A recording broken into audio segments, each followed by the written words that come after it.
El primero que habló de ecología de los medios fue Marshall McLuhan, allá por los años 60, en algunas comunicaciones privadas, cartas, en la época que los investigadores se mandaban cartas. Y el primero que habló públicamente era un interlocutor de McLuhan, que había colaborado con él, habían trabajado juntos, que era Neil Postman. Y ya en los años, principios de los 70, Postman abre ya un curso de posgrado en Media Ecology en la Universidad de Nueva York.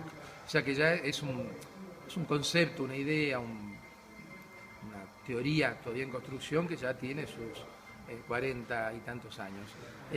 Allá por el año 2000 se crea la Asociación de Media Ecology y reúne a gente que se formó con McLuhan, con Postman, y bueno, allá hay una tercera generación también de gente, podríamos decir, que jóvenes investigadores que están trabajando en este sentido.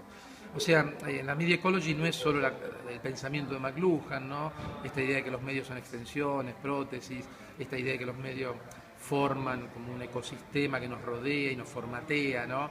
Que nosotros crecemos en ese ecosistema de medios, o que los medios mantienen diferentes tipos de relaciones entre sí, como las especies biológicas. Digamos que esto que nace como metáfora se va desarrollando poco a poco como teoría, y no es solo McLuhan, porque hay muchos otros investigadores, aparte de McLuhan y Postman, que eran un poco los padres fundadores de esto. Había otro muy famoso que colaboró con ellos, y que era Walter Ong, este famoso investigador que hablaba de oralidad secundaria. Y después toda una generación como Paul Levinson, Bob Logan, Lance Strait, gente que se formó con estos grandes maestros y que continúan todavía hoy esta tradición de investigación, que yo creo que es muy útil para entender los cambios precisamente en el ecosistema de medios, ¿no? Donde podemos decir que había viejas especies que gobernaban en esa ecología y ahora aparecieron nuevas especies. Nuevas especies, yo siempre digo depredadoras, ¿no? Como unos Pac-Man, depredadoras de la atención de las audiencias, de la gente, de los sujetos. El tiempo que pasamos tuiteando en Facebook, el tiempo que dejamos de leer libros, tiempo que dejamos de ver televisión en broadcasting. Entonces, claro, eso genera toda una tensión dentro del ecosistema y todavía estamos ahí dentro, ¿no? Todavía no se ha llegado a un nuevo equilibrio. Por eso es tan fascinante estudiar esto. ¿Y se puede hablar de extinción de medios en este contexto de metáfora de ecosistema? Claro, la ventaja de trabajar con una metáfora es que uno después empieza a explorar otros conceptos. Si hablamos de ecología, claro, hablamos de evolución también. Evolución de los medios, sí. Evolucionan los medios, sí. Evoluciona este ecosistema, sí.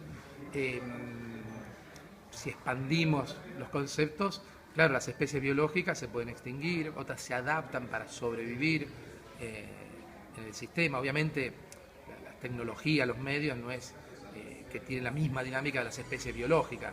Digamos que el uso de la metáfora nos sirve para abrir preguntas. Y entre ellas esta pregunta, ¿no?, de extinción de los medios. Con Mario Carlón publicamos un libro que se llama El fin de los medios masivos, el comienzo de un debate. Lo importante es el subtítulo. El título está hecho para vender, el subtítulo es la reflexión, donde diferentes autores reflexionan sobre el posible futuro o evolución o posible extinción de algunos medios. El libro fue reeditado, se llama El fin de los medios masivos, el debate continúa. Se incorporaron nuevos autores que hablan del disco de vinilo, de la radio, del libro, de la televisión, del cine, de la fotografía. Aunque también se habla también del fin de los nuevos medios, ¿no? Porque incluía un capítulo sobre los blogs. Sí, pues bueno, eso la revista Wire ya hace unos años empezó a hablar del fin de los blogs, también se habló del fin de la web. Digamos que esto es un discurso el fin del cine o de la fotografía se habla hace muchos años. ¿Qué pasa? Yo creo que ninguno de los autores apuesta a decir un medio se extingue o desaparece totalmente. Seguramente dentro de la ecología hay momentos que ciertos medios tienen un rol hegemónico importante, como fue el televisión broadcasting durante muchos años, y ahora aparecen otras especies que disputan ese lugar, especies mediáticas, digamos, que disputan ese lugar. Claro, uno podría decir que ciertos medios pueden desaparecer en el futuro. La historia de la comunicación humana, hay soportes, hay medios que han desaparecido. El papiro desapareció, o los libros manuscritos, o las tablillas de arcilla. O sea que a lo largo de la historia de la humanidad ha habido medios que han desaparecido, que podemos dar por extinguidos. Pero no totalmente, porque siempre hay algo del viejo medio que queda en el nuevo medio. Esto es uno de los famosos aforismos de Marshall McLuhan, decía: el contenido de un nuevo medio es un viejo medio. O sea que hay elementos, por ejemplo del papiro o de las tablillas de arcilla, que todavía hoy sobreviven. Por ejemplo, Twitter es una lista, un elenco, una lista de pequeños bloquecitos de información. La idea de la lista nació en las tablillas de arcilla hace más de 8.000 años. Eran listas de reyes, listas de medicinas, de plantas medicinales. El papiro, más adelante, también mantuvo la estructura de las listas. Humberto Eco tiene un libro hermoso sobre la historia de las listas, listas de reyes, de faraones. O sea que todavía hoy estamos utilizando formas de organización de la información que venían del pasado. Otro medio que podemos dar por extinguido es el telégrafo. Ya esta cosa que picotear una máquina para mandar un código Morse ya casi no se ve.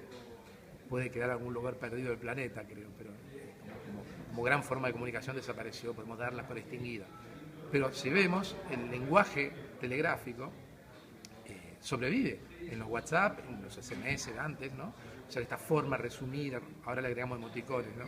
Pero esta forma telegráfica viene del telégrafo, como se mandaban telegramas. O sea que vemos que a veces, bueno, sí, un medio está, podemos darlo por extinguido, pero siempre hay algo que sobrevive o que se recicla en medios posteriores. Y esto también es muy interesante estudiar. Y en este contexto, ya no hablando tanto de medios, sino del trabajo de los periodistas, ¿cuáles pensás que son los desafíos que tienen ahora los periodistas por delante? Como cualquier otra profesión del mundo de la comunicación, y no solo, la llegada de las tecnologías digitales y sobre todo la tecnología de redes ha hecho saltar por los aires infinidad de perfiles profesionales. Ahí podemos hablar de extinción de algunas profesiones.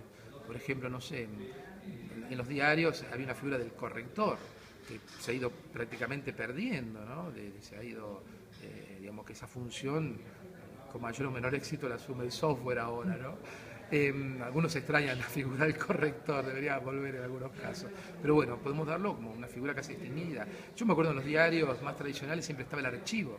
Y había un señor a punto de jubilarse, el viejito, que era el responsable del archivo. Claro, yo creo que esta figura también, el archivador, como que ahora hay sistemas de gestión de contenido donde todo confluye ahí y hay una gestión, digamos, ya digitalizada del contenido, ¿no? O sea, las profesiones también se ven muy afectadas, y sobre todo las profesiones de la comunicación. Y en el campo del periodismo, claro, ahí bueno, hay diferentes cuestiones, desde la fusión de redacciones, entre la parte, en el caso del diario en papel, con las redacciones digitales, de eso hay mucho escrito, teorizado, y muchas experiencias interesantes de cómo se reacomoda esto. Otra cuestión es competencias que tiene que tener el periodista, ¿no? Ya no basta solo saber escribir, en algunos casos tiene que dominar un poco hasta de programación, por lo menos, o trabajar con programadores, diseñadores gráficos, el tema infográfico es muy importante. Sería el paso al periodista transmedia, que cuenta la historia en diferentes medios y plataformas, ¿no? Por otro lado, todo lo que es gestión de redes sociales, ¿no? Ya, bueno, un community manager ya muy cercano a la figura del periodista, que pueda gestionar y participar y promover la participación de la gente. Y después está esta cuestión de que se habla mucho del periodismo 3.0, esta idea de que el periodismo tradicional, el periodista desaparece y los ciudadanos son todos periodistas. Yo creo que es un planteo, no estoy de acuerdo, ¿no? Yo creo que va a seguir habiendo y son cada vez más necesarias figuras de profesionales de la información, no solo periodistas. En la sociedad de la información y la cultura necesitamos profesionales de la comunicación y de la información. Pero también sabemos que los amateurs, la gente cada vez más participa incluso generando la noticia. Por ejemplo, el terremoto de anoche. Yo me enteré a través de Twitter. Yo estaba conectado en Twitter y un amigo mío, un periodista, Arturo Catalán, dice terremoto en Santiago. A 30 segundos me enteré. Y después, a los 5 minutos, la televisión, que la tenía encendida, empezó a hablar de... O sea, el periodista tradicional no le puede ganar en velocidad a las redes sociales. No le puede ganar en velocidad. Cuando el periodista a veces dice le voy a ganar o le voy a competir en velocidad a las redes, corre el riesgo de difundir cosas que no están comprobadas. ¿Qué pasa? Yo creo que a lo mejor el periodista en ese tipo de información pierde el primer lugar a nivel temporal, pero tiene que llegar en segundo lugar con lo que sabe hacer, contextualizar, contar, confirmar obviamente la información, corroborarla, contextualizarla, o sea, hacer su tarea de periodista. Yo creo que sacrificar la velocidad en función de la calidad, y eso es muy necesario. En otro tipo de formato periodístico o subgénero, el periodismo investigación, sí, el periodista controla el timing de difusión, ¿no? Yo hago una investigación y bueno, voy eligiendo cuándo ir liberando la información y difundiéndola. Pero en lo que es la información rápida, pura y dura del día a día, yo creo que en ese sentido las redes, ¿no? Un accidente, un atentado, un terremoto, nunca le vamos a poder ganar a las redes, ¿no? Pero bueno, yo creo que es parte de estos cambios en el ecosistema y el periodista, como cualquier especie biológica, tendrá que adaptarse. Yo no lo veo, la figura del periodista no la veo en peligro de extinción, para nada. Si insistieran en hacerlo siempre, bueno, a lo mejor ahí sí, pero yo creo que se está moviendo el campo, ¿no? Y ahora que nos mencionaste transmedia, ¿cómo nos puedes resumir sobre qué trata? Una narrativa transmedia es muy simple, es un canon más un fandom. El canon es el relato oficial que se cuenta en muchos medios y plataformas, y el fandom es lo que aportan los usuarios, los fans a esa historia. Puede ser una historia de ficción. Yo tengo un relato, no sé, tipo Matrix, un clásico del transmedia. Tengo películas, tengo cómics, tengo animatrix, cortos digitales de animación, tengo videojuegos, y ese es el mundo narrativo oficial, ese es el canon. Pero tengo infinidad de cosas hechas por los fans. Historias escritas, vídeos, parodias, finales alternativos, nuevas historias de Matrix, etc. Todo eso conforma un mundo narrativo transmedia. La parte oficial y la parte, digamos, de los fans. También hay narrativa transmedia en el documental y hay narrativa transmedia en el periodismo. ¿Casos que nos puedas mencionar de Argentina? Yo hace 25 años me fui a Argentina, sigo la prensa, todo, pero bueno, si vemos casos a nivel de periodismo de investigación o documental, por ejemplo, infinidad de proyectos, de cosas que ha hecho, por ejemplo, Álvaro Liuzzi, profesor investigador de La Plata, cuando hizo todo este proyecto de Rodolfo Walsh, ¿no? De recontar la historia de la investigación de Rodolfo Walsh con tweets y otras plataformas. Después ha hecho varios proyectos, uno sobre la guerra de Malvinas, ha hecho otros por el Diario de la Nación sobre el proceso electoral en el año 83. O sea, hay experiencia de ese tipo. Por ejemplo, la revista Wire mandó un periodista y un fotógrafo a investigar los secuestros de barcos en el Cuerno de África, ¿no? Frente a las costas de Somalia. Y bueno, sacaron un artículo que salió online, hicieron infografía, hicieron entrevistas y hicieron un videojuego donde el lector se pone en pirata que tiene que secuestrar barcos. Entonces tiene que manejar una serie de fondos, tiene información de qué viene en cada barco, tiene que ver en qué invierte ese dinero, cuántos soldados mercenarios va a contratar para atacarlo, etcétera, etcétera, etcétera. O sea, yo le puedo contar al lector cómo funciona el mercado del secuestro de barcos, pero el videojuego lo mete en el lugar del pirata, lo hace vivir en primera persona la toma de decisiones de un pirata. Claro, eso complementa perfectamente el relato que se expresaba en palabras, en fotografías y en infografías estáticas, incluso interactivas en la web.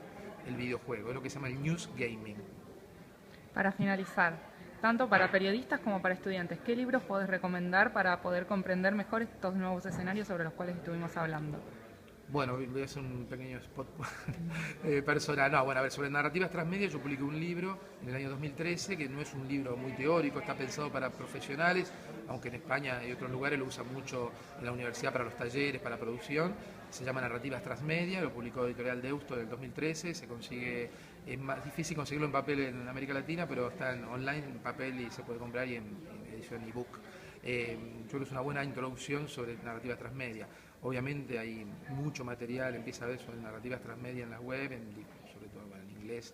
Hay varios manuales en inglés, hay un autor se llama Phillips que ahora sacó una nueva edición de un libro sobre narrativas transmedia. Hay material de cómo hacer una Biblia transmedia, o sea, cómo hacer un guión transmedia, que si bien están pensados para la ficción, pueden ser de utilidad también para el ámbito del periodismo. Y bueno, ahora en estos días acá en Argentina estuvimos presentando un libro que acabo de sacar que se llama Ecología de los Medios. Es una recopilación de artículos de Marshall McLuhan, Postman y toda esta gente que vino después que está trabajando en ecología de los medios. También ahí, bueno, de ecología, o sea, de McLuhan obviamente está casi todo traducido, faltan algunas cositas todavía, pero el objetivo de este libro es presentar no solo McLuhan, sino todo el contexto de esta ecología de los medios. Gracias. Bueno, gracias a vos.